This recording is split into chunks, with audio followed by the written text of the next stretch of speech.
ओम शांति। ओम शांति। दादी जी 3 बार ओम शांति बुलवाती है, क्यों? पहले थोड़े बोलते हैं, फिर और थोड़े बोलते हैं, शायद फिर सभी बोलते हैं।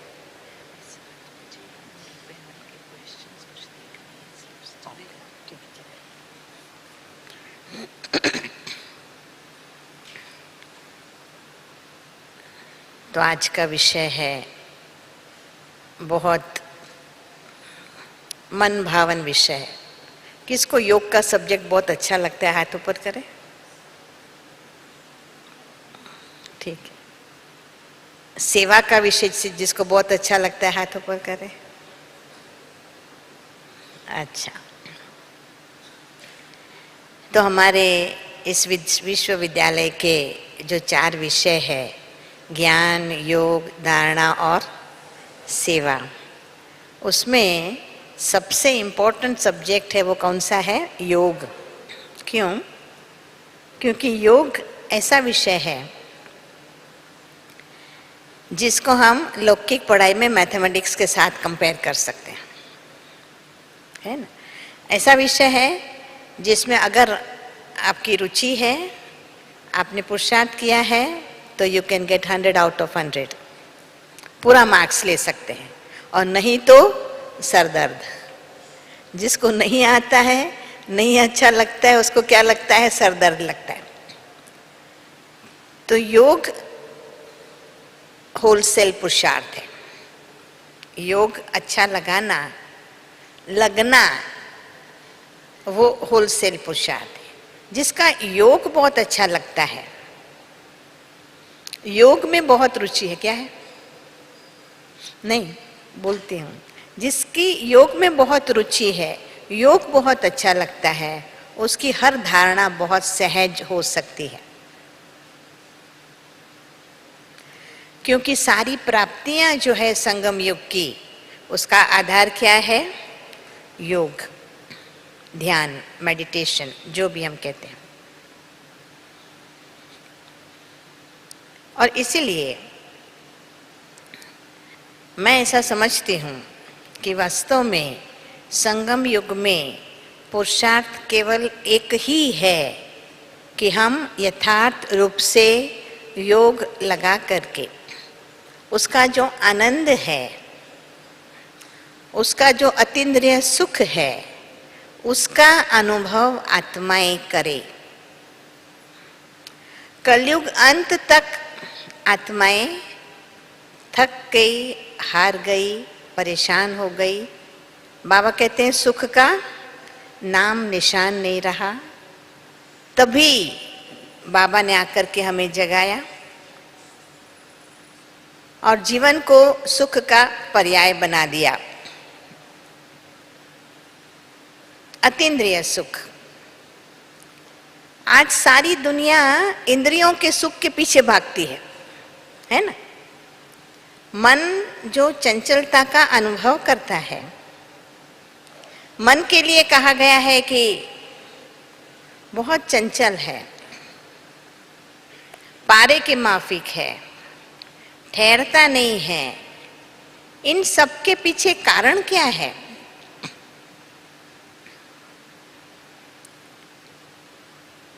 इन सब के पीछे जो कारण है वो है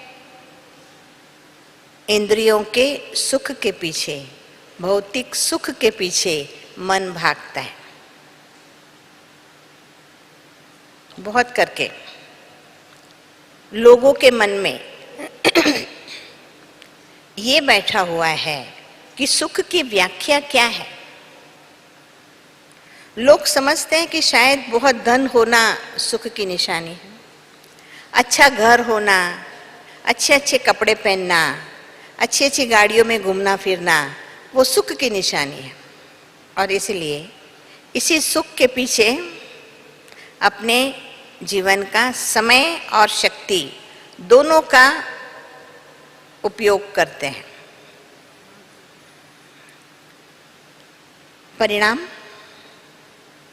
परिणाम सुख नहीं हुआ, परिणाम क्या हुआ? दुख। धीरे धीरे कलयुग आगे बढ़ता गया और दुख बढ़ता गया। और आपने सुना होगा बाबा की मुरली में कि बाबा कहते हैं अभी तो दुख के पहाड़ गिरेंगे। कारण क्या? आत्माएं तमो प्रधान बन गई है। आत्माएं तमो प्रधान बन गई है। तमस अर्थात अंधकार। इतने जबरदस्त उजाले में बाबा कहते हैं अंतर मन का अंधकार है, अज्ञान का अंधकार है, अज्ञान का अंधकार है। आप में से कई लोग योग शिविर कराते होंगे, लेसन कराते होंगे, सेंटर में सेवाएं देते होंगे। तो हम लोगों को कहते हैं, है ना, हम लोगों को कहते हैं कि भाई आज दुनिया भौतिक उपलब्धियों के पीछे है। योग जैसी कोई चीज कोई जानता नहीं है, योग लगता नहीं है। उनका कारण क्या बताते? कहते कनेक्शन। दुनिया वालों को बताते हैं ना कनेक्शन, भाई स्वयं का कनेक्शन उनके साथ जोड़ना है। ना हमें खुद का परिचय है ना उनका परिचय है। तो ऐसे है जैसे कि दो रबर वाली वायर को गांठ बांध देना और हम सोचे कि इलेक्ट्रिक कनेक्शन आ जाएगा, परंतु नहीं आता। क्या करना पड़ता है? रबर को निकालना पड़ता है बेसिक। हम बोल जाते हैं परंतु हमारी मनोस्थिति में ये बैठा हुआ है। सही में जब तक देह भान टूटा नहीं है, जब तक आत्मभाव हमने मन में लाया नहीं है, तब तक योग लगना मुश्किल होता है। बैठे रहते हैं, लाइट जली रहती है, गीत बजते रहते हैं, परंतु अंदर में करंट आता नहीं है, क्योंकि रबर उतारा नहीं। तो इसीलिए हम जो कहते हैं कि भाई योग का अर्थ ही है स्वयं को आत्मनिश्चय कर। बाबा कहते मैं जो हूं, जैसा हूं, मुझे याद कर। कैसा है? कैसा है? ज्योति बिंदु स्वरूप। सबको पता है, एनीवे सबको पता है। हम कहते हैं उनको ज्योति बिंदु है और गुणों का सिंधु है, सर्वशक्तिमान है। एक्सप्लेन करते हैं, कहते हैं, परंतु बात है महसूस करने की, रियलाइज करने की, रियलाइज करने की। इसलिए योग में सबसे पहली बात ये है, सबसे पहली बात ये है कि हमें आत्मा अनुभूति के नजदीक जाना पड़ेगा। अनुभूति की बात दूर रही, पर उसको समझना होगा कि क्या वो महत्वपूर्ण है। स्वयं को आत्मा समझना महत्वपूर्ण है, इंपॉर्टेंट है। क्या कहेंगे? बाकी ब्रह्मा कुमारी समझो बने, वाइट कपड़े पहने, अच्छे खा पी करके मौज कर सकते हैं, सेंटर में सब कुछ कर सकते हैं, पर क्या आत्माभिमानी बनना महत्वपूर्ण है? क्या कहेंगे? जिसको लगता है बहुत महत्वपूर्ण है हाथ ऊपर करे। आत्मा का महत्व है ना। हम कहते हैं इस जीवन में महत्व आत्मा का है, बाकी शरीर तो क्या कहते हैं 5 तत्वों का बना हुआ नाशवंत है। क्या कहते हैं? शरीर तो 5 तत्वों का बना हुआ नाशवंत है, परंतु हमारा पूरा समय कौन ले लेता है? शरीर ले लेता है।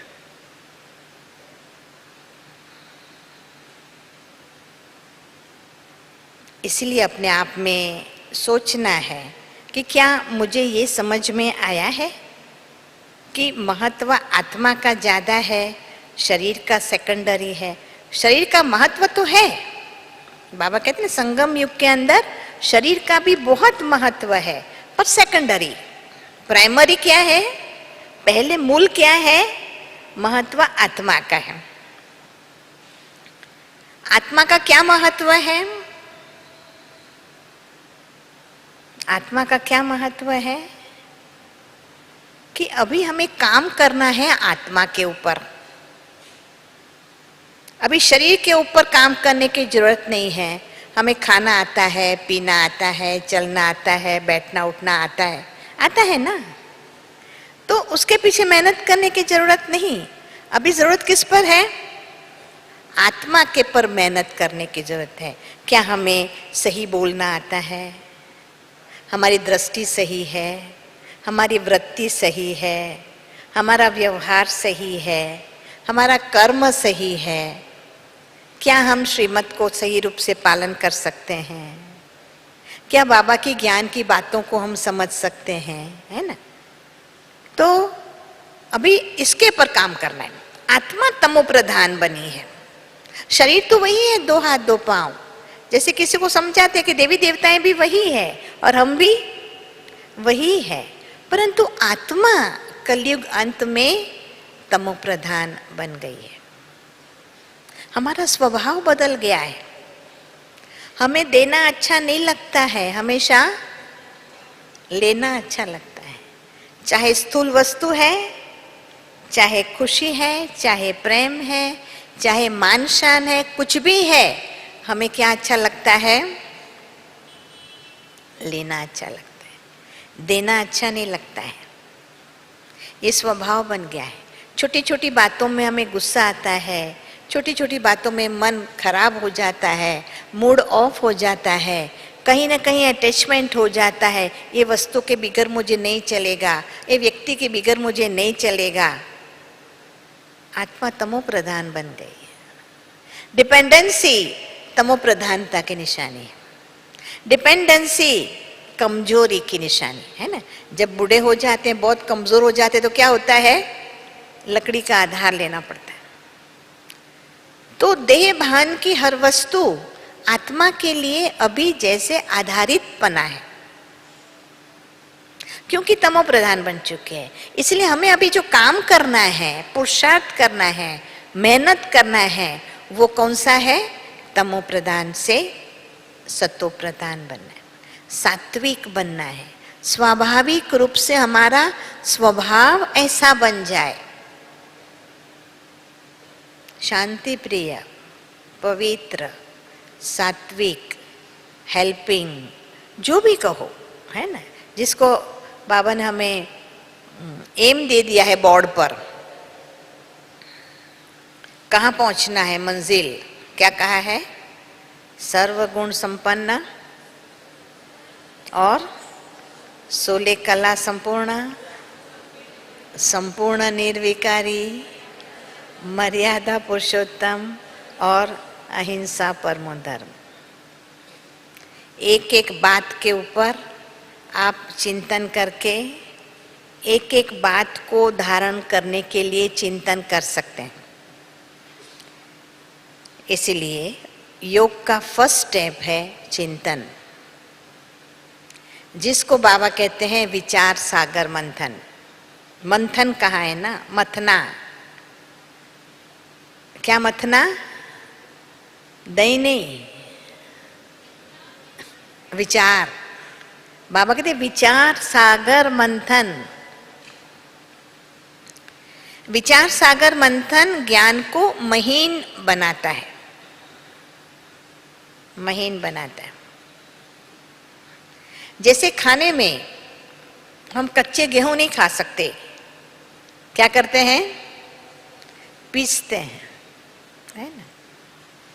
एकदम महीन आटा बनाते हैं, उसका फिर आटा गूंद करके रोटी बनाते हैं, तब वो डाइजेस्टेबल, पैलेटेबल बनता है और उससे शक्ति आती है, ताकत आती है। उसी प्रकार बाबा जो हमें ज्ञान सुनाते हैं, उस ज्ञान की गहराई में जाना, चिंतन करना, ये हमारा योग का पहला स्टेप है, जिसको कहते हैं विचार सागर मंथन। कई बार बाबा मुरली में कहते हैं जिसको करना आता हो वो करे। इसका अर्थ क्या हुआ? बहुतों को नहीं आता है, बहुतों को विचार सागर मंथन करना नहीं आता है, इसलिए योग में मजा नहीं आता है, योग में आनंद नहीं आता है। तो इसलिए आप ये बात अपने मन में नक्की कर लीजिए कि आप जब कभी भी योग में बैठते हैं तो शांत नहीं बैठने का।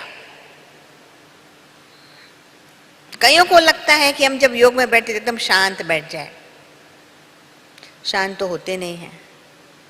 फिर बैठने के बाद लगता है कि शायद जरा आंखें बंद करके बैठे तो ज़्यादा शांति लगेगी, बैठ जाते हैं और फिर क्या होता है वो आपको पता है,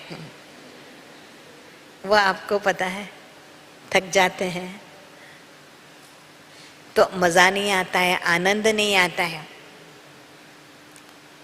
तो कभी भी बैठे मत रहिए, जब आप योग में बैठते हैं तो अवश्य विचार सागर मंथन, चिंतन का विषय लेकर के चिंतन करना है।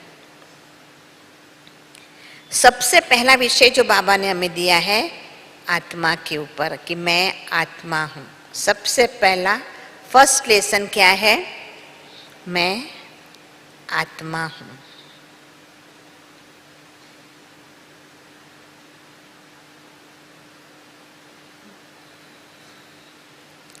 क्या कहते हैं? अति सूक्ष्म निराकार ज्योति बिंदु स्वरूप मैं आत्मा हूँ। आत्मा हूँ बोलना सहज है, परंतु क्या ये महसूस होता है जब हम मैं कहते हैं? मैं, माई सेल्फ, आई, जब मैं कहते हैं तो क्या हमें ये महसूस होता है कि मैं बिंदु हूँ? सोचिए, सोचिए, ऐसा महसूस होता है कि भ्रुकुटी के बीच में चमकता हुआ अजब सितारा लगता है कि मैं आत्मा हूँ, कि मैं पूरी पर्सनालिटी हूँ, वही महसूस होता है ना? मैं ये हूँ, मैं फलाना हूँ, मैं ढिकना हूँ, जो भी है। तो महसूसता के लिए चिंतन करना कि आत्मा अविनाशी है। क्या है? आत्मा अविनाशी है। वन ऑफ द थिंग्स, एक बात आत्मा के बारे में। अविनाशी का अर्थ यह है कि पहले भी मैं थी, अभी भी मैं हूं और फिर भी मैं होंगी। इस बात पर चिंतन कि मैं अभी निरन्ना बहन हूं, इतना ही नहीं है, उसके पहले भी मैं थी, अभी भी हूं और उसके बाद भी होंगी। इस बात को मन में बिठाना है, चिंतन में लाना है, महसूस करने की कोशिश करना है।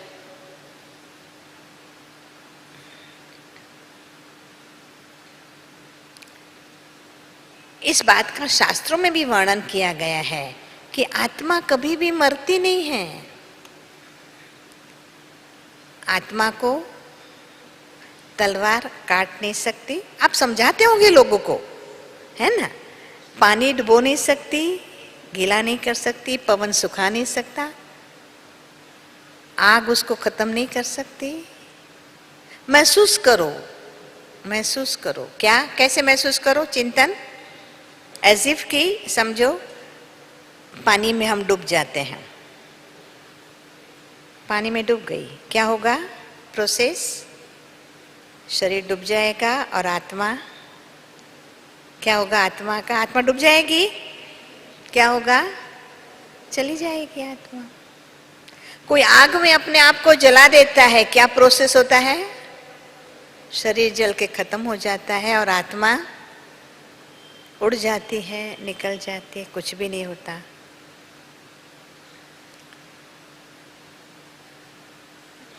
कितनी भी ठंडी हो, कितनी भी हवा लगे, चाहे तो एक तरफ तो बाबा आत्मा को कहते हैं कि आत्मा फास्टेस्ट रॉकेट के मिसाइल है ना, सेकंड में कहाँ से कहाँ पहुंच जाए। यहाँ बैठे हैं, आप जिस क्षण सोचते हैं घर, तो गई घर, है ना। आप अभी सोचो घर, तो क्या होगा? पहुंची। आपका कोई भाई बहन कहाँ विदेश रहता है, अमेरिका रहता है, लंदन रहता है, आप सोचो और पहुंचे। आत्मा इतनी फास्ट है। और चाहे तो आत्मा कहाँ न जावे, है ना। तो ये जब आप योग में बैठते हैं तो आत्मा के बारे में चिंतन करो, आत्मा के बारे में चिंतन करो। जो बाबा बार बार हमें समझाते हैं, सहज भाव से समझाते हैं कि मैं आत्मा इस शरीर का मालिक हूं। चिंतन ये करने का है कि मैं इस शरीर से क्या हूं? भिन्न हूं। मैं, ये शरीर 5 तत्वों का बना हुआ है और मैं कौन हूं? अभौतिक, अलौकिक, अभौतिक। मैं आत्मा। फिर कोशिश करनी है। बाबा कहने में तो कितना आसानी से कह लेते हैं मूली में, ये तुम्हारी 2 खिड़कियां हैं। आंखें क्या है? क्या है आंखें? 2 खिड़कियां हैं। तो महसूस करो अंदर बैठ के चिंतन। भ्रुकुटी के बीच में बैठो, अंदर, आत्मा तो अंदर है ना। साइंटिफिकली आत्मा के लिए कहते हैं कि आप यहाँ से एक लाइन लगाइए और यहाँ से एक लाइन लगाइए, दोनों जहाँ क्रॉस होती है वहाँ एक पिनियल बॉडी करके ऑर्गन है ब्रेन का, वहाँ उसके नज़दीक रहती है, ऐसा कहा जाता है। तो मैं वहाँ बैठी हूँ और इन 2 खिड़कियों के द्वारा मैं देखती हूँ। ये अभ्यास करो। खुद से आँखों को भिन्न महसूस करो कि मैं, क्योंकि आप देखिए आंखें भी क्या है? माध्यम है, मीडिया है ना। तो कुछ भी हम देखते हैं तो आंखें देखती है और देख करके आत्मा को इन्फॉर्मेशन देती है कि ये फूल है। आत्मा कहते ओके, है ना। कानों के द्वारा मैं सुनती हूँ तो अभी आपको इन्फॉर्मेशन दे रहा है कान कि ऐसा ऐसा बोला, अभी आत्मा बोला, हाँ बराबर समझ आया। आत्मा क्या कहेगी? हाँ ओके समझ आया। तो आत्मा अंदर में बैठी है राजा। आत्मा अंदर में राजा बन के बैठी है। तो हर कर्मेंद्रिय के द्वारा मैं आत्मा कार्य करती हूँ, ये चिंतन करने का है। ज्ञान तो है परंतु क्या करना है? चिंतन करना है। इसलिए बाबा कई बार मूली में क्या कहते हैं? क्या कहते हैं कि तुम्हारे में कछुए जितनी भी अक्ल नहीं है। क्या कहते हैं? तुम्हारे में कछुए जितनी भी अक्ल नहीं है। कौन सी अक्ल? कि भाई काम है तो कर्मेंद्रियों को निकालता है, नहीं है तो समेट के अंदर में बैठ जाता है। तो हमें भी ये चिंतन करना है। ये एक विषय हुआ चिंतन का। अनेक विषय है चिंतन के जो बाबा हमें कहते हैं। बहुत सब्जेक्ट है चिंतन के, आप मुरली से एक एक बात को ले सकते हैं। और दूसरा महत्वपूर्ण चिंतन है बाबा के बारे में, क्योंकि हमारा लक्ष्य है मैं आत्मा हूँ और मुझे बाबा को याद करना है। इसलिए बाबा के बारे में, शिव बाबा के बारे में चिंतन करना है। बाबा क्या है? क्या है? ज्योति बिंदु स्वरूप है। ज्योति बिंदु स्वरूप है ना। कहाँ रहता है? परम धाम में। कुछ दिन पहले बहुत सीनियर बहनों ने पूछा परम धाम क्या होता है? क्या होता है परम धाम? वहां निवास करते हैं शिव बाबा। और शिव बाबा को हम क्या कहते हैं? वो ज्योति बिंदु है और गुणों का सिंधु है। क्या मतलब है इसका? गुणों का सिंधु है, इसका क्या मतलब है? समझो शांति का सागर है ना। शांति का सागर है, तो इसका अर्थ क्या हुआ? क्या हुआ अर्थ? शांति, शांति का तो सबको अनुभव है ना, अनुभव सबको शांति का। अभी सब शांत बैठे हो, अभी मन में कोई गड़बड़ है? गुस्सा है?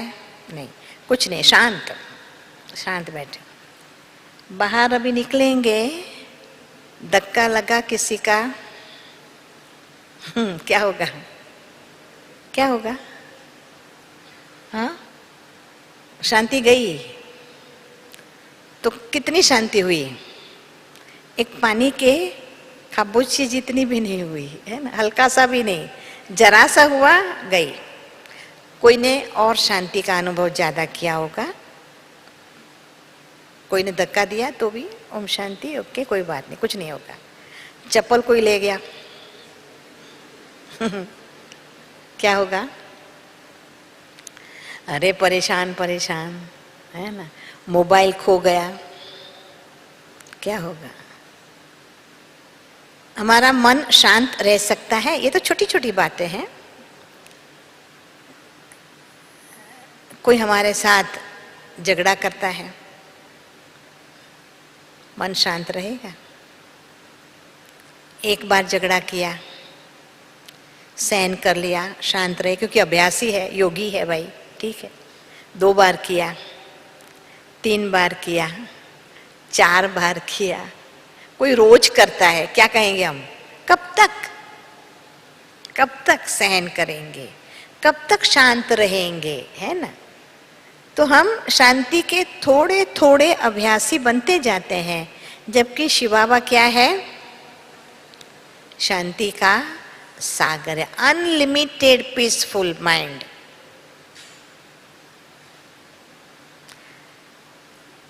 कभी कभी मैं सोचती हूँ कि पूरे विश्व का विनाश हो जाएगा तो भी बाबा तो एकदम शांति से देखेगा, नया विश्व आएगा ना, है ना। क्या कहता है? नया विश्व आएगा ना। शांति का सागर। तो ये चिंतन करो कि सागर का अर्थ क्या? प्यार का सागर जो अमाप, खुटता नहीं है। प्यार सब बच्चों पर बाबा को क्या है? बेहद प्यार है, बेहद। बेहद का अर्थ क्या है? क्या कहा बाबा ने? इसलिए बच्चे तुम जैसे हो वैसे मेरे हो। क्या कहा?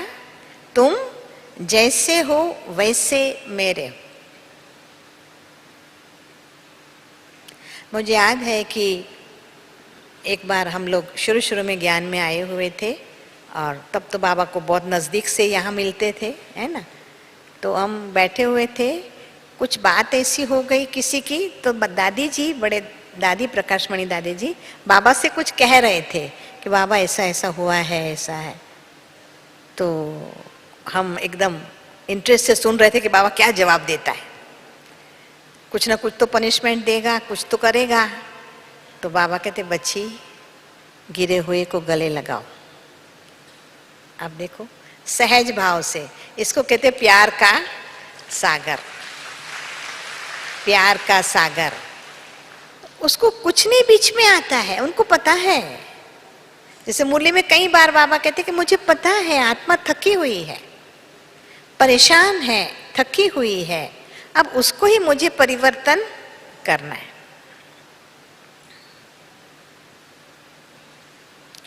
तो ये फर्स्ट स्टेप ये है कि आप जब योग में बैठते हैं तब बाबा की बातों को चिंतन में लाओ। भाई अंदर में माइंड को चलाओ, शांति से बैठे नहीं रहो।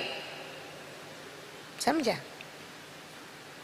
याद रखो, अटेंशन रखो कि मुझे चिंतन करना है, चिंतन करना है, विचार सागर मंथन करना है। और आप जितना ज्ञान की बातों का चिंतन करेंगे ना, खुद चिंतन करेंगे, उतना बातें समझ में आएगी। इसलिए रोज मुरली को नई मुरली कहा जाता है, क्योंकि मुरली के सब पॉइंट्स पर तो किसी ने इतना ध्यान दिया ही नहीं है। इसलिए मैं भी कितनी बार मुरली रिपीट हो चुकी होंगी, पर रोज नई लगती है। जैसे कल बाबा ने मुरली में कहा था कि ये बूढ़ा बहुत पुरुषार्थ करता है। कितनी वंडरफुल पॉइंट थी। बाबा ने कहा बुढ़िया तो नहीं समझ सकती है कभी कभी ज्ञान की बातें, पर ये बूढ़ा नंबर 1 जाता है। 60 वर्ष की आयु के बाद पुरुषार्थ की शुरुआत। आप सोचिए कितना जबरदस्त पुरुषार्थ किया। आधार चिंतन। आधार क्या है? चिंतन है। तो पहली बात है, पहला स्टेप है योग का विचार सागर मंथन, चिंतन करना। पहले सीढ़ी चढ़े बिना दूसरी सीढ़ी मुश्किल है। जो हम लोगों को समझाते हैं कि अनेक प्रकार के विचार आएंगे, हो सकता है बाहर वाली दुनिया में लोगों को विकार के विचार आते होंगे। हम तो बाबा के बच्चे बन गए हैं, पवित्र बन गए हैं, पवित्र वातावरण में रहते हैं, हमें विकार के विचार नहीं आते हैं, पर व्यर्थ विचार अवश्य आते हैं। व्यर्थ किसको कहा जाता है? जिस समय जिसकी आवश्यकता नहीं है वो विचार आना व्यर्थ है। आप यहाँ बैठे हैं और आपको ये विचार आया कि आज भोजन में क्या होगा पता नहीं, तो उसको क्या कहा जाएगा? व्यर्थ कहा जाएगा, है ना? आप यहाँ आप अपने घर के बारे में सोचते रहे, पता नहीं मेरे घर में मम्मी क्या करती होंगी, पापा क्या करता होगा, तो उसको क्या कहा जाएगा? व्यर्थ कहा जाएगा। बैठे यहाँ हैं पर अननेसेसरी थॉट्स आते हैं, जिसको दुनिया में हम इसलिए कहते हैं कि हमारे योग की व्याख्या है। दुनिया वालों को ये कहते हैं कि हमारा योग जो है एक्टिव पॉजिटिव थिंकिंग। हमारा योग क्या है? Active positive thinking. आपको जागृत रहना है, आपको जागृत रहना है। और सबसे ज्यादा पॉजिटिव थिंकिंग स्पिरिचुअल थिंकिंग को कहा जाता है। आध्यात्मिक सोच को सबसे ज्यादा पॉजिटिव सोच कहा जाता है। एक साइकियाट्रिक डॉक्टर था, बहुत बड़ा डॉक्टर, उसने यही कहा कि सबसे पावरफुल थॉट ये है कि आई एम सोल। सबसे बाहर वाले ने कहा सबसे पावरफुल थॉट ये है कि मैं आत्मा हूं। First step. दूसरा, अब दूसरे स्टेप में आप करते ही होंगे जिसको कहते हैं भाई रूहान। क्या कहते हैं? रूहान। अर्थात क्या? बातें करना। बातें करना तो बहुत अच्छा लगता है ना। दुनिया में लोग कहते हैं बहनें तो बातें करने के लिए बहुत माहिर है, आदती है, चू चू चू चू चू करते ही रहते हैं। तो अब क्या करना है? अब क्या करना है? बाबा के साथ बातें करना है। बाबा के साथ बात करना कौन जानता है? हाथ ऊपर करे।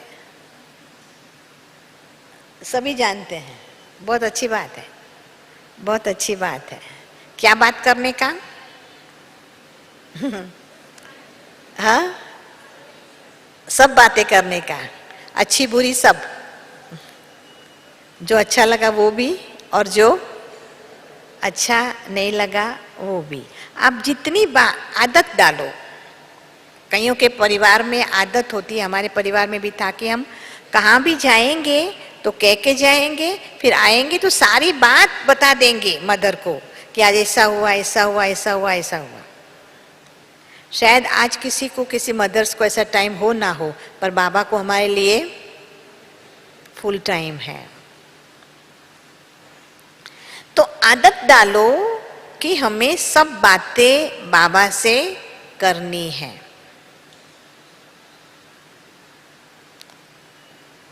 जवाब मिलेगा। एक हंसी की बात सुनाती हूँ। एक बार एक भाई ने अपना अनुभव बताया रूहान का। साउथ का एक भाई था, कहता है कि, और फिर भी करके बहुत ईयर हो गए होंगे ज्ञान में, पर सबको लगता है हम लास्ट में आए हैं। अभी तो ऐसा ही लगेगा ना साकार के बाद। तो कहता है कि मैं बाबा से बहुत झगड़ा करता था, रोता था बैठ बैठ के कि तुमने मुझे इतना देरी से क्यों अपना बनाया, आखिर तुमने मुझे पहले क्यों नहीं अपना बनाया। बस ऐसा सोच के कहते मैं बाबा के आगे जाके इतना रोता था, इतना रोता था, बात मत पूछो। एक दिन बाबा ने कहा कि देखो बच्चे, अनुभूति की बात है, कहने की बात नहीं पर फीलिंग की बात है। कहते एक दिन बाबा ने कहा देखो बच्चे क्या हुआ कि मैंने जब तुमको भेजा था तो सतयुग में भेजा था, तुम बहुत सुंदर था। अब मैं आया तो तेरे को ढूंढने लगा, पर अब तू एकदम काला हो गया है ना।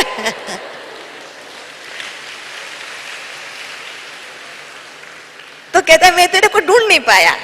तो कहते हैं मेरे को इतनी हंसी आ गई। कहते ठीक है, मे भी आंसर कोई ऐसा लॉजिकल नहीं है, पर उनको इतना खुशी हो गई कि बाबा ने मुझे एकदम आंसर प्रॉपर दे दिया। आप देखो, तो बाबा से बात करते हैं आपको ऐसी ऐसी फीलिंग आएगी, अनुभूति होंगी कि आपको आनंद आ जाएगा, आनंद आ जाएगा। मुझे याद है कि एक बार हमने बाबा को बोला, जैसे यूजुअली बोलते हैं सब कुछ, तो प्रोग्राम था, तो मैंने बाबा को कहा बाबा आपको है ना पूरा टाइम हाजिर रहना है। हाँ, तो बाबा कहते ठीक है रहूंगा ना, उसमें क्या है।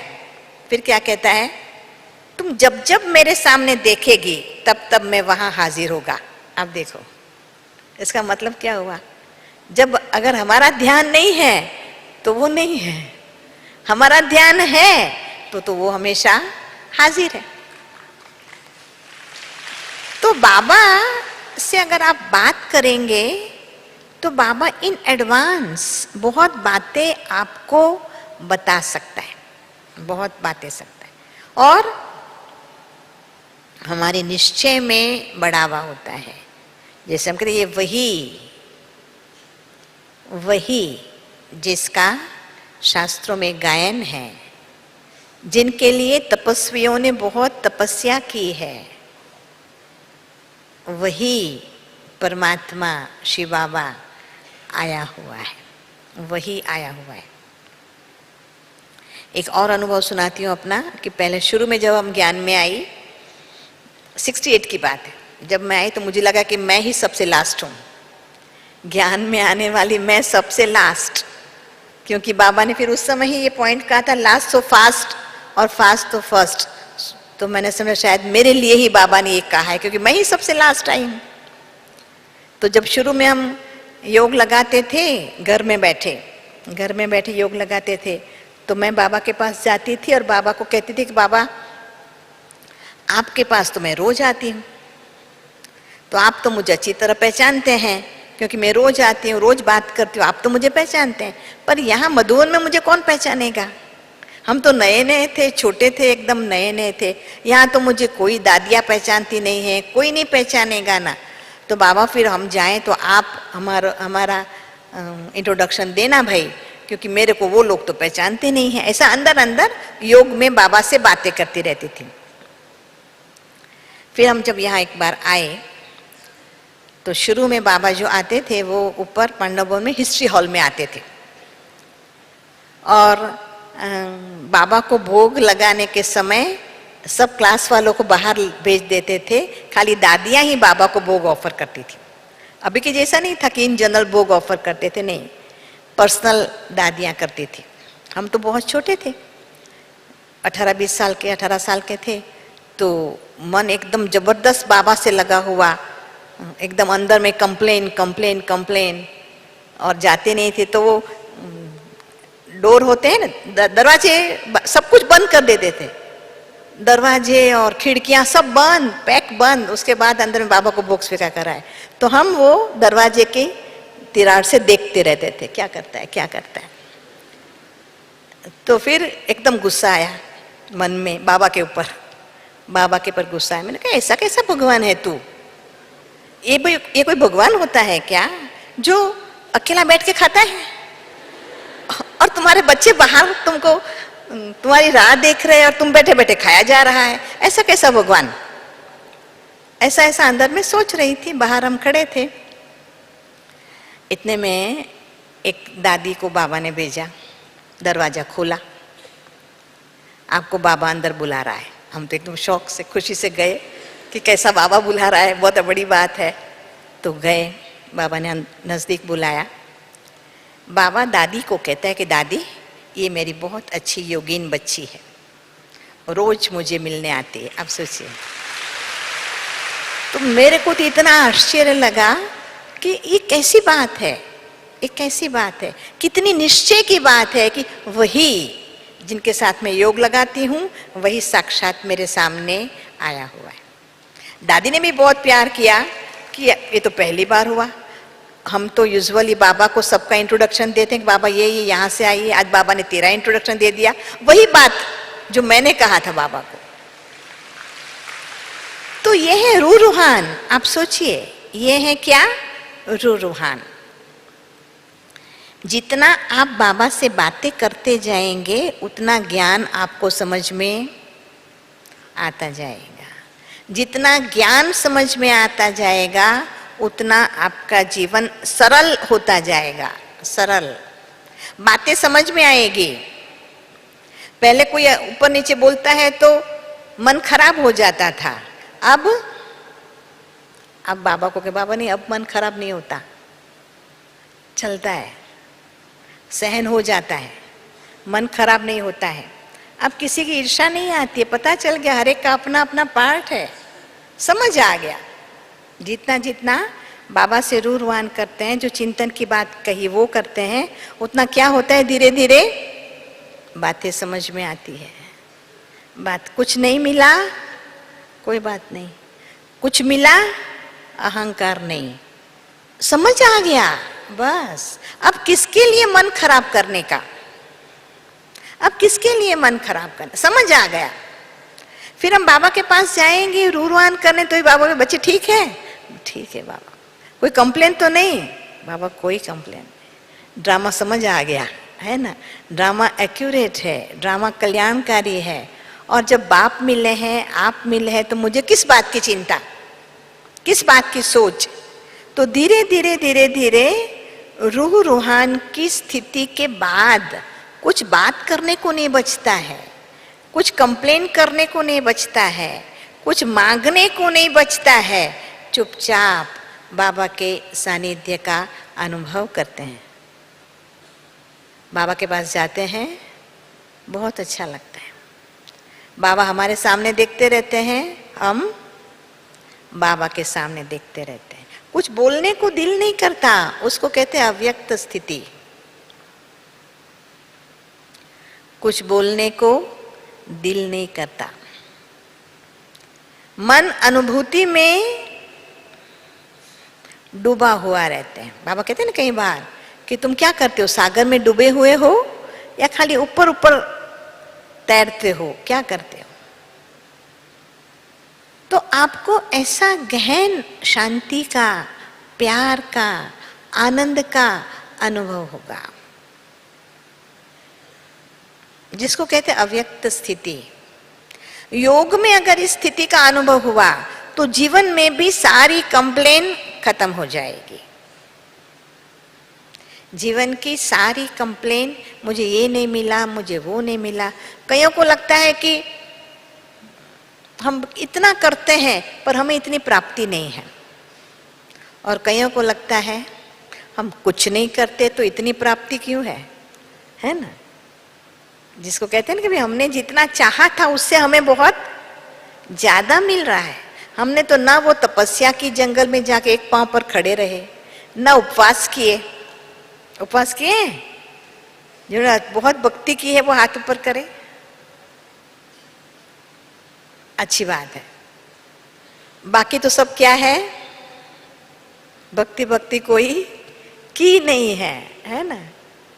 ऐसा समय ही नहीं आया भक्ति करने का, तो किया कुछ नहीं है और प्राप्ति इतनी ज्यादा है, तो जीवन भरा भरा लगेगा। जीवन में खुशी खुशी रहेगी, आनंद आनंद रहेगा, बाबा कहते हैं ना कि फिर लोग पूछेंगे तुमको इतनी खुशी किस बात की है, खुशी किस बात की? खुशी अंदर से होती है, व्यक्ति छिपा नहीं सकता है ना। जीवन में आनंद है तो व्यक्ति छिपा नहीं सकता है, कितना भी कहो। एक बार की बात है कि फिर बाद में बाबा से मिलन मनाने का तरीका बदलता गया, बदलता गया, बदलता गया। पांडव भवन से नीचे आ गए, शांतिवन में आ गए। मुझे याद है कि जब पहली बार बाबा को ऊपर ओम शांति भवन में आने का था तो मन में सेट ही नहीं होता था। शुरू में तो बाबा अपने पर्सनल, जो बाबा का रूम है ना, उसमें आते थे तो पर्सनल मिलते थे एक एक। फिर बाबा हिस्ट्री हॉल में, फिर बाबा मेडिटेशन हॉल में, और फिर ओम शांति भवन बना। तो ओम शांति भवन तो ऐसा ही है जिसमें स्टेज है और बाबा स्टेज पर बैठेगा और हम सामने बैठेंगे इतने दूर। तो हमने दादी को, दादी हम लोग तो वहाँ स्टेज पर ही बैठेंगे ना बाबा के सामने। अरे मुट्ठी, स्टेज पे थोड़ी बैठेंगी, वहीं बैठेंगी, मैं भी वहीं बैठूंगी। इतना दूर कैसे बैठेंगे, ऐसा लगता था, है ना। तो समय बदलता गया, फिर शांतिवन में आए तब तो इतना बड़ा हॉल है, बाबा है। तो भी एक समय ऐसा था जो बाबा सबको दृष्टि देते थे। शुरू में तो बहुत किया, एक एक को मिले, परिवार को मिले, ग्रुप को मिले, बदलता गया, समय बदलता गया। समय ऐसा आ गया कि बाबा फिर कुछ लोगों को दृष्टि के लिए स्टेज पर बुलाया जाता था। कुछ लोगों को, समझो हमारा सेंटर है, इतने सेंटर है, इतनी बहनें हैं, हमें 5 रिबन मिलेगी, हम किसको देंगे? टर्न बाय टर्न देंगे, नहीं तो किसी एक को देंगे, दूसरे को खराब लगेगा, है ना। तो मैंने एक माता को बुलाया और चुपचाप उसको 1 नंबर की दरवाजे पर बुला के ये रिबन तुमको देती हूँ, किसी को मत बताना, किसी को मत बताना। कहते नहीं बताऊंगी, नहीं बताऊंगी। पर अंदर में जो खुशी, तो जो खुशी हुई ना, जैसे वो बेचारी अपनी जगह पर बैठने गई तो बोला क्या हुआ? कुछ नहीं हुआ, कुछ नहीं। अरे क्या हुआ? कुछ नहीं हुआ। कुछ तो हुआ है, कुछ तो तेरे को हुआ ही है, तू इतनी खुश क्यों नजर आती है? तो फिर बेचारे को मजबूरी कहना पड़ा, क्या है, मेरे को रिबन मिला है ना बाबा से दृष्टि लेने का। आप देखो, खुशी छिप नहीं सकती, जीवन की खुशी भी छिप नहीं सकती, समझा। इसलिए जीवन को आनंदमय बनाओ, खुशी वाला बनाओ, आनंदमय बनाओ। जो औरों को आपकी ईर्ष्या हो कि इसको क्या मिला,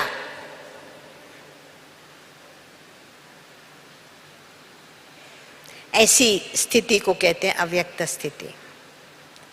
साथ साथ कहते हैं अव्यक्त स्थिति में ही कहते हैं फरिश्ता स्थिति। पुरुषार्थ यही है। देखो, शूद्र से ब्राह्मण बाबा बनाता है, कोई अपने आप नहीं बनता, बाबा बनाता है। बाबा हाथ, आप सबका अनुभव होगा कि शुरू शुरू में जब हम ज्ञान में आते हैं तो क्या स्थिति होती है ना। उड़ते हैं, योग लगाना नहीं पड़ता है, योग लगा रहता है। बाबा को याद नहीं करना पड़ता है, बाबा भूलता ही नहीं है ना। मुश्किल है। मुझे भी याद है कि हम जब शुरू में ज्ञान में आए, मेडिकल में अभ्यास, सेकंड MBBS में मैं थी उस समय, तो मुश्किल था बाबा को भूलने का, पढ़ना बहुत मुश्किल। कैसे पढ़ूं, बाबा ही याद आता रहे, बाबा ही एकदम स्ट्रॉन्ग थॉट करके, अब बाबा को बिल्कुल याद नहीं करने का, तुम बुक किताब पढ़ो, तो मुश्किल पढ़ सकते थे शुरू में। फिर बाबा जब थोड़े बड़े हो जाते हैं तो कहते अभी अपने आप चलो, है ना। अच्छा, अब जब फरिश्ता बन जाएंगे तो फरिश्ता से देवता भी अपने आप बन जाते हैं। फरिश्ता बनने के बाद कोई पुरुषार्थ नहीं। पुरुषार्थ कौन सा है? ब्राह्मण से फरिश्ता बनना। पवित्र तो बन गए, पर बाबा कहते हैं फरिश्ता, अव्यक्त को फरिश्ता कहा जाता है। जब आपके जीवन में कोई कंप्लेन रहती नहीं है तो फरिश्ता बनते हैं। उसकी विधि क्या है? समय कम रह गया है, शॉर्ट में इसकी विधि ये है।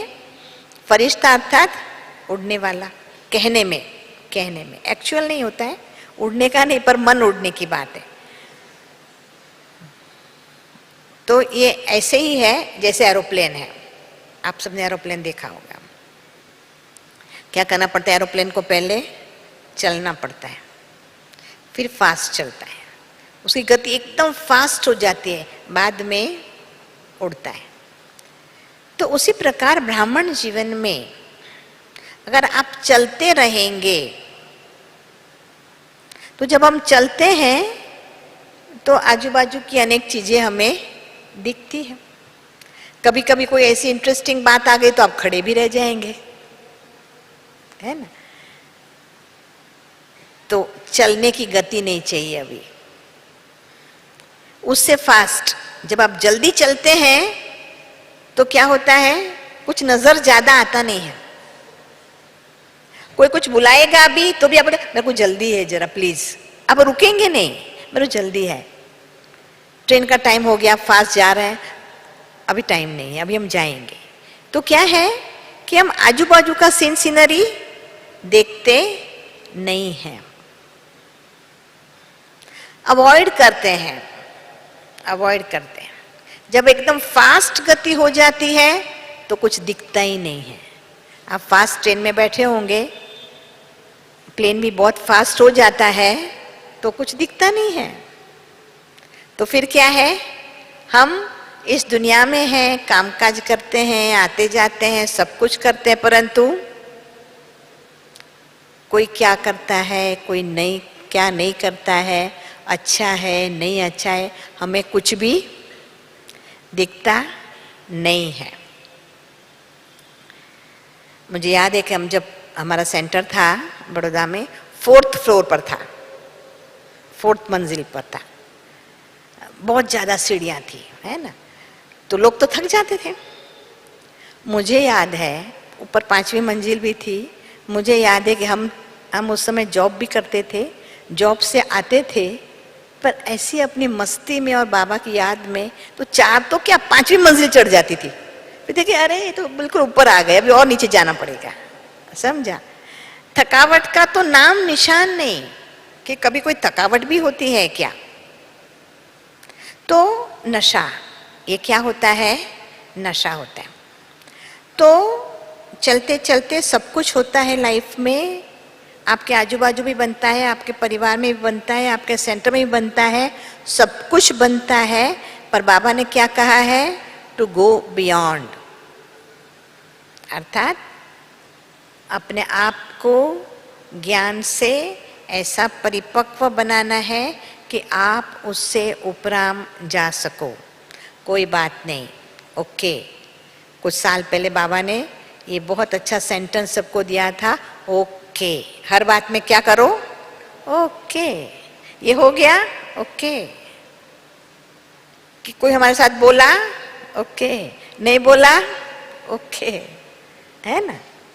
फलाना मेरे साथ क्यों नहीं बात किया, हमने बात किया, उसने नहीं किया, हमने उसको इतनी मदद किया आज तक, मेरा जब समय आया तो मुझे किसी ने मदद नहीं किया, नहीं, ओके। हर बात में क्या, ओके। बाबा ने कहा था उस समय, I am okay, you are okay, all are okay, okay. Okay का ज्ञान, ड्रामा का ज्ञान, बाबा के साथ का नशा, ये आप सबको बियॉन्ड जाने में मदद करेगा। कुछ भी बनता रहे, पुरुषार्थ करना है, सेवा करना है, संबंध संपर्क में आना है, सब कुछ करना है, पर मन को कभी बिगाड़ना नहीं है। मन को कभी बिगाड़ना नहीं है, तो फरिश्ता स्थिति का अनुभव होगा। फरिश्ता अर्थात लाइट, बाबा कहते डबल लाइट, है ना, डबल लाइट। डबल लाइट अर्थात एक है लाइट ज्ञान की, सतत मन में ज्ञान चलता रहे, और दूसरा लाइट अर्थात हल्का, ओके, ओके। मन को कभी भारी नहीं करो, रो मत।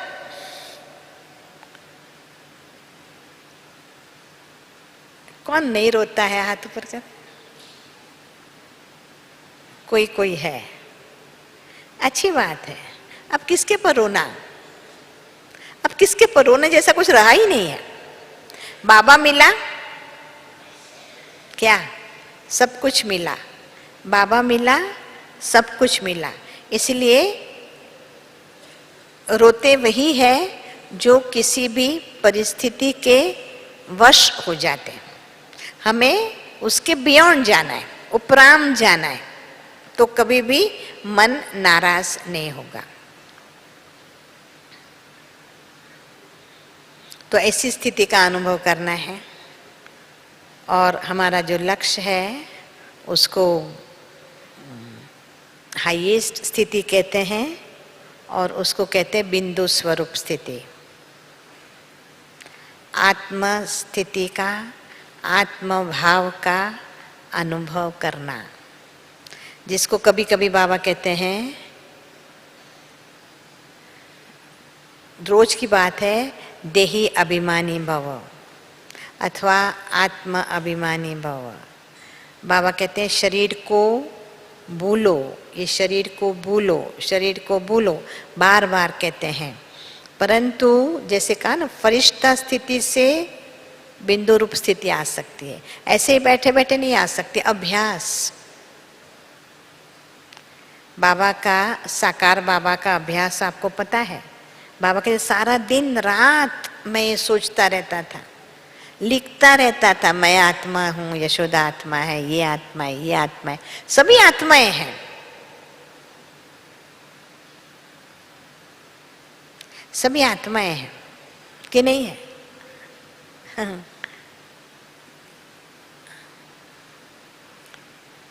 जो दिखता है वो एक्चुअल नहीं है, जो नहीं दिखता है वो एक्चुअल है ना? आत्मा सत्य है क्योंकि आत्मा अविनाशी है, शरीर नाशवंत है। आत्मा है तो सब कुछ है, नहीं है तो कुछ नहीं है। आत्मा इतनी चैतन्य है, इतनी चैतन्य है और शरीर के साथ जुटी हुई है। तो जैसे बाबा ने कहा था, आत्मा को सबसे ज्यादा प्रिय अपना शरीर है, इसलिए छोड़ना ही नहीं चाहती है, मुश्किल है। तो आत्मा, जैसे पहले कहा कि आत्मा के बारे में सोचना, सोचने के ऊपर ही स्थिति निर्भर है। जैसा आप सोचते हैं वैसी आपकी स्थिति बनती है। हमने बचपन से शरीर के बारे में सोचा है, बचपन से हमें शरीर के बारे में कॉन्शियस किया गया है। तुम लड़की हो, तुम लड़का हो, है ना, तुम ऐसी हो, तुम वैसी हो। ध्यान किस पर? शरीर पर। हमें लोगों ने शरीर के थ्रू ही पहचाना है। इसे लोगों की दृष्टि भी जो है वो हमें देह भान में लाती है ना, क्योंकि लोग दृष्टि शरीर को देख करके पहचानते हैं, बुलाते हैं, पहचानते हैं, जो भी करते हैं। खाना पीना, उठना बैठना, सब कुछ शरीर के संबंध में है। भूख लगती है, प्यास लगती है, टेस्ट आता है, अच्छा सुनने को दिल करता है, ये सब क्या है? दैहिक है। उसके बारे में इतने विचार, और आत्मा के बारे में कितना विचार करते हैं? क्योंकि ये कैलकुलेटिव है, कैलकुलेटिव है। अगर दिन में हम 10,000 विचार करते हैं समझो, तो 10 में से 9900 जो विचार होंगे वो शरीर के बारे में होंगे। मुश्किल जब योग में बैठते हैं तो आत्मा के बारे में सोचते हैं, तो स्थिति क्या बनेगी? आत्मा अभिमानी बनेगी कि देह अभिमानी बनेगी? क्या बनेगी? देह अभिमानी बनेगी। तो अब हमें पुरुषार्थ ये करना है। इसलिए बाबा कहते हैं कि काम करते करते भी स्वयं को आत्मा समझते जाओ। चलते चलते भी सोचो कि मैं आत्मा चल रही हूँ, मैं आत्मा उठ रही हूँ, मैं आत्मा बैठ रही हूँ, मैं आत्मा खा रही हूँ। जितना ज्यादा विचार करेंगे चलते फिरते, उठते बैठते चलते फिरते। तो फिर एक बार आप करके सोचिए, करके देखिए। आज समझो, आज अभी आप उठेंगे, उठेंगे तो कौन उठेगा? कौन उठेगा? आत्मा। आत्मा उठेगी तो कहाँ इनिशिएटिव होगा? यहाँ। कि आप ऑटोमेटिकली उठ जाएंगे? नहीं, आत्मा, आत्मा उठेगी, फिर हाँ शरीर को बोलेगी चलो उठो, तो फिर आपका कहना मानेगी, है ना? पाँव की चलो उठते हैं, आप कहते हैं तो उठते हैं। तो बार बार बार बार आप जिसको देखते हो, देखो कि ये चलता तो है पर ये आत्मा चलती है, आत्मा बैठती है, आत्मा बोलती है। आज करके देखिए, फिर देखो योग कैसा लगता है। आप योग में बैठेंगे और एकदम बाबा के पास पहुंच जाएंगे, बहुत अच्छा योग लगेगा। तो बिंदु रूप स्थिति पुरुषार्थ नहीं है, परिणाम है। आपका लाइफ टाइम का, लाइफ का, पूरे दिन का जो आपकी दिनचर्या है, आपका जो पुरुषार्थ है, उसका परिणाम आत्मस्थिति है। आनंद आ जाएगा आपको, अवर्णनीय आनंद जिसको कहते हैं, अतीन्द्रिय सुख जिसको कहते हैं, वो महसूस होता है। और जब होता है तो लगता है कि विदाउट एफर्ट हुआ, जब हो जाता है तो ऐसा लगता है ना। तो इसलिए अभी हम योग में बैठेंगे, सभी थोड़ा फ्रेश तो है ही, फ्रेश है ना सभी, कि नींद आती है? नींद तो नहीं है ना किसी को, तो फ्रेश होके बैक स्ट्रेट करके थोड़ा बैठ जाएंगे।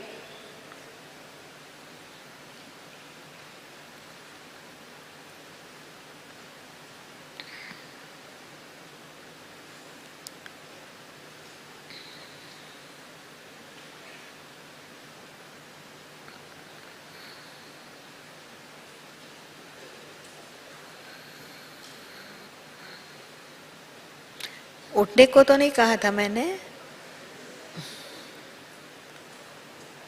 यही मन की चंचलता है। मन को जरा जरा ढीला छोड़ा भागेगा। तो अभी हम सभी बाबा की उस याद में बैठेंगे। पहली बात, स्वयं को भ्रुकुटी के बीच में महसूस कीजिए। अपना ध्यान अलर्ट हो जाइए और अपना ध्यान शरीर के विभिन्न भागों से समेटते हुए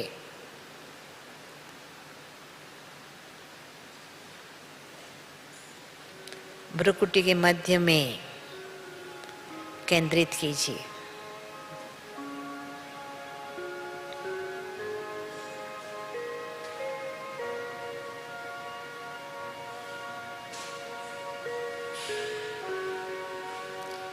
महसूस कीजिए,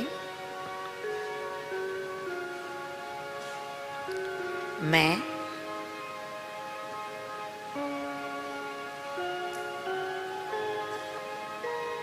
ज्योति बिंदु स्वरूप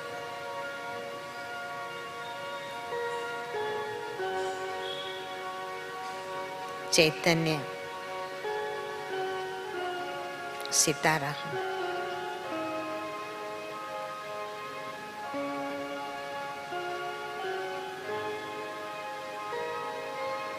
मैं आत्मा अविनाशी हूँ।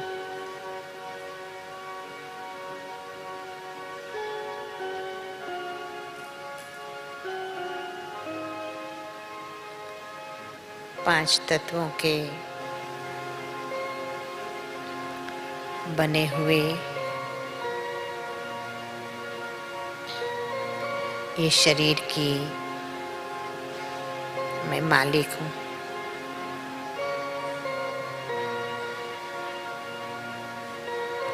ये शरीर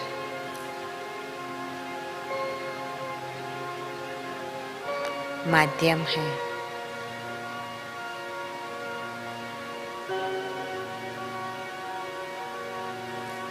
इस दुनिया को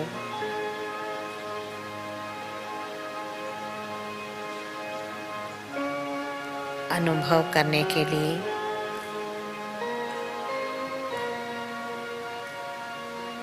इस कर्म क्षेत्र पर पाठ बजाने के लिए ये शरीर रूपी साधन मुझ आत्मा को मिला है।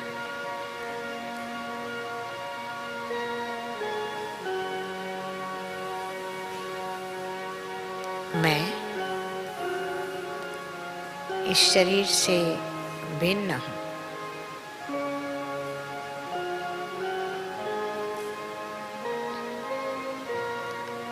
चैतन्य हूँ।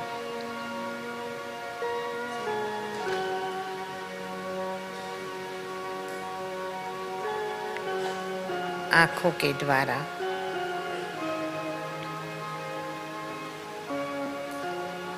देखने वाली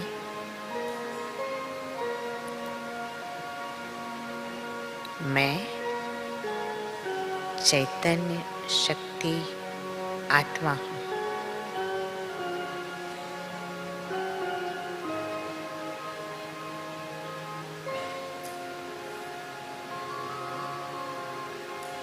कानों के द्वारा सुनने वाली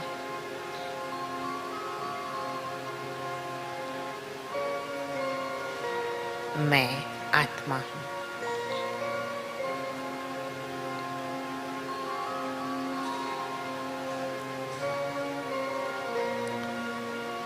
सर्व कर्मेंद्रियों के द्वारा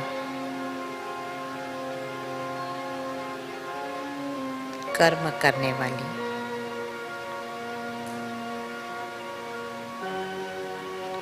मैं चैतन्य शक्ति आत्मा हूँ।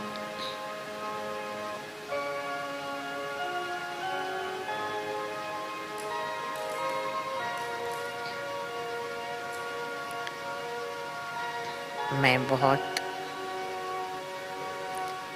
तकदीरवान आत्मा हूँ।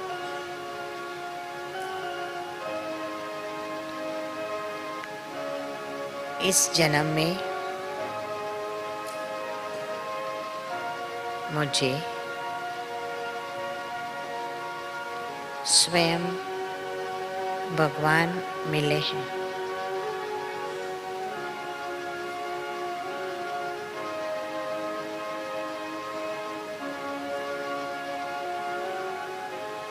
अब मैं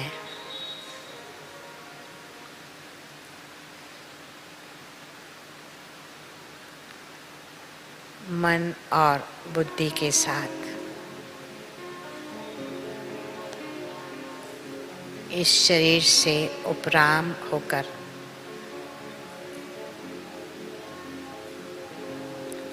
पांच तत्वों से पार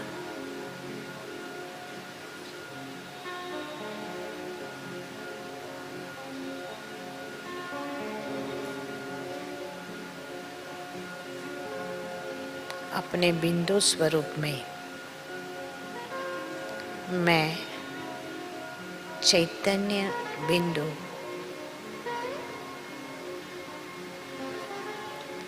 अब रूहानी यात्रा पर हूँ।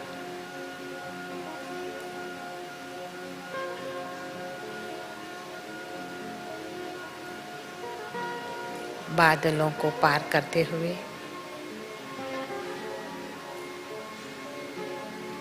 सूर्य, चांद और सितारों को पार करते हुए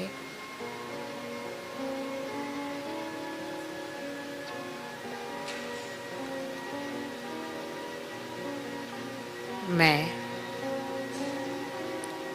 अपने वतन की ओर जा रहा हूँ।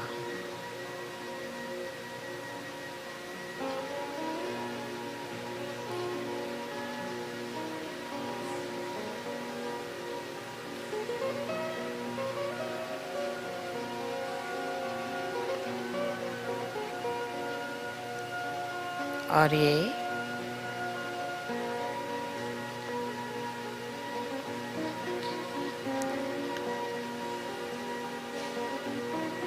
मेरा घर,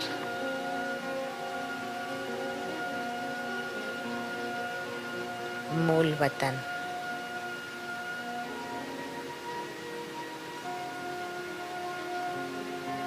शांति धाम,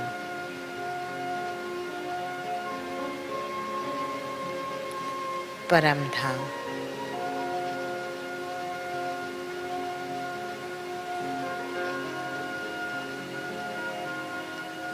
स्वयं प्रकाशित,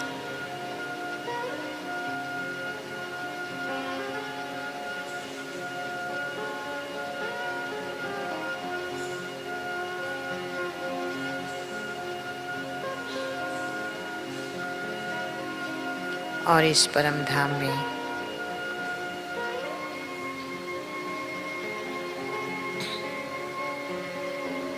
मैं अपने मन के सामने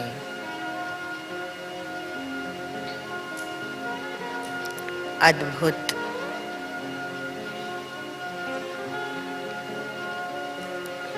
चैतन्य सितारे को देख रही हूँ।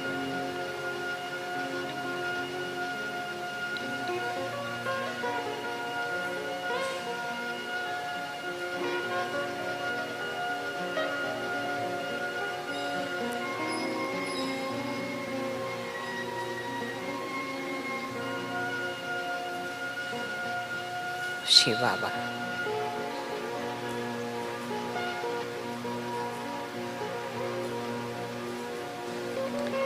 प्यार की किरणें मुझ आत्मा के अंदर महसूस हो रही है।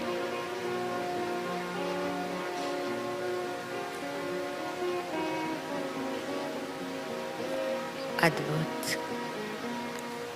अलौकिक, गहन प्यार का अनुभव हो रहा है। बाबा बहुत प्यार से मुझ आत्मा की ओर देख रहे हैं।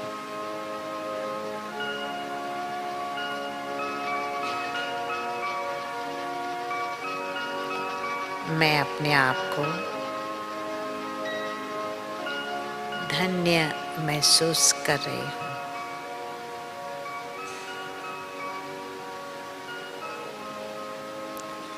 भाग्यवान महसूस कर रही हूँ।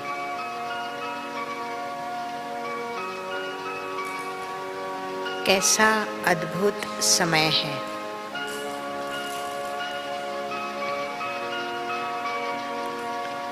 सोच रही हूँ, बाबा आपने मुझ आत्मा में क्या देखा?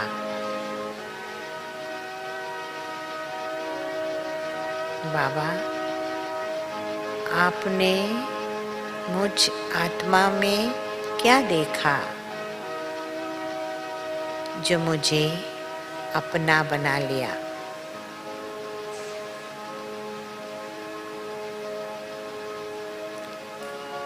बाबा मुस्कुरा रहे हैं।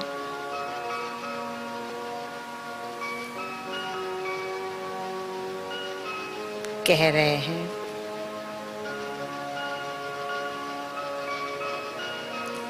तुम कल्प पहले वाली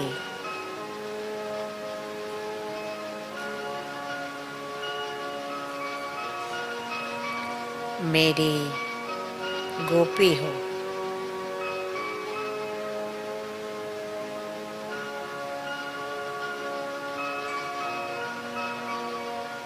तुमने ही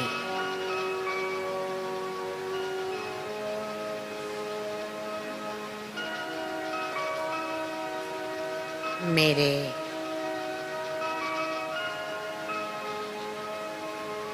विश्व परिवर्तन के कार्य में मुझे मदद किया था,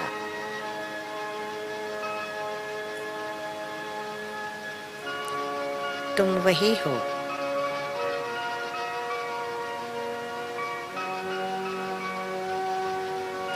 जिनका भक्त गायन करते हैं।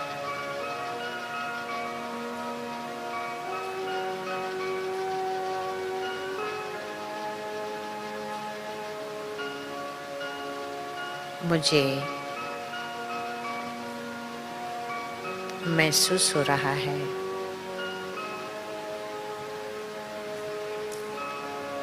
मेरे जीवन के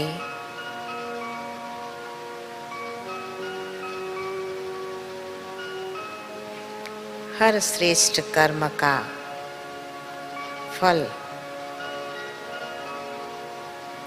आज मुझे मिल रहा है।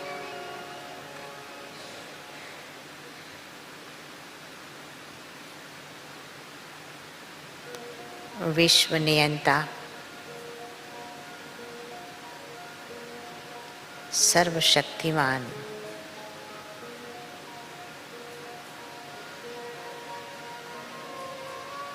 आज मुझे अपना कह करके असीम प्यार कर रहा है।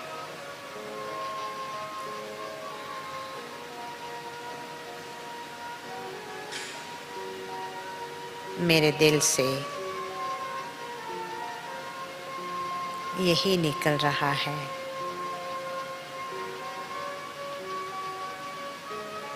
बाबा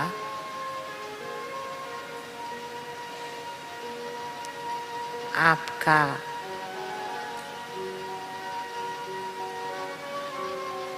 बहुत बहुत शुक्रिया है। मैं अपने आप को बहुत भाग्यवान महसूस कर रही हूँ। बाबा, अंदर में ये संकल्प आ रहा है कि मेरा सब कुछ बाबा, मेरा सब कुछ आपका है। पूर्ण रूप से आपका मेरे पर अधिकार है। बाबा, मैं अपनी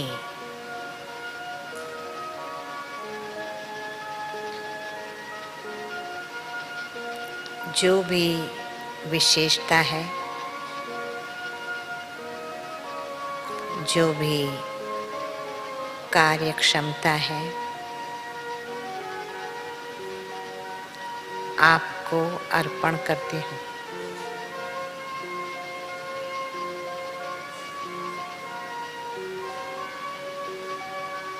मैं मन और बुद्धि से आपके आगे समर्पण हूँ।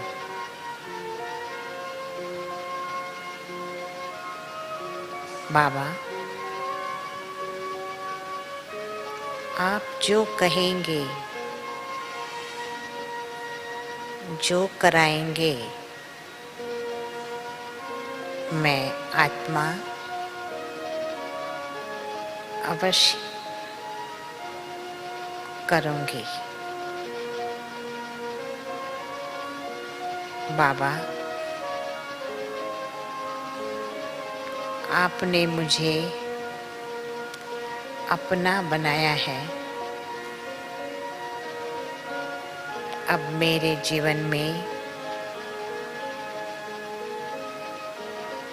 आप ही सर्वस्व है।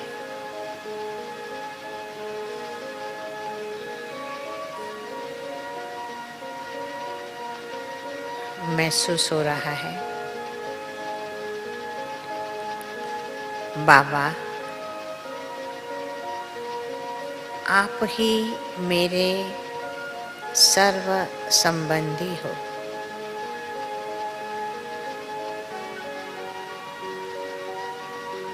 अब ऐसा लग रहा है कि मुझे किसी से कुछ भी नहीं चाहिए।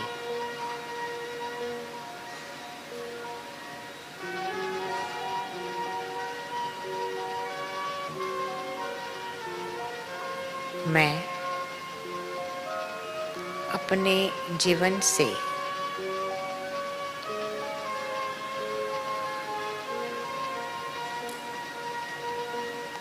अपने कर्म और व्यवहार से सदैव आपका परिचय देती रहूंगी।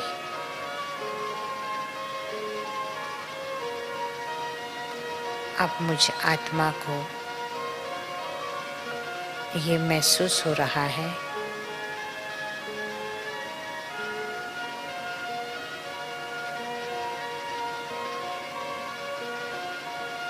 ये मेरा अंतिम जन्म है।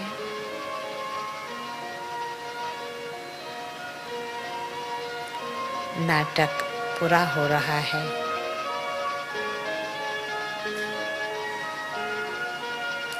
और अब वापस घर जाने की तैयारी करनी है।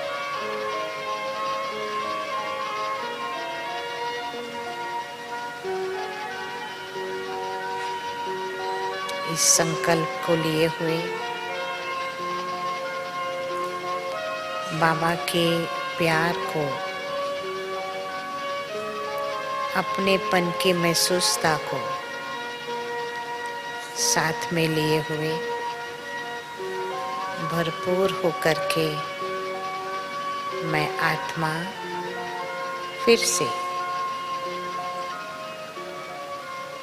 कर्म क्षेत्र की ओर आ रही हूँ।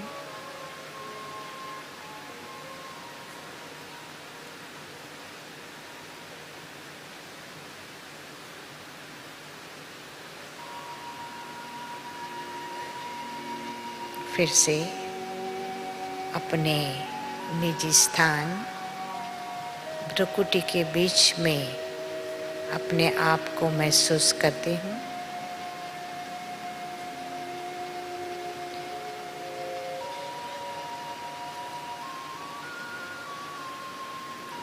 अब मैं इसी अनुभव को चारों ओर फैलाते हुए जीवन को सफल करने का संकल्प करती हूँ। ओम शांति शांति शांति।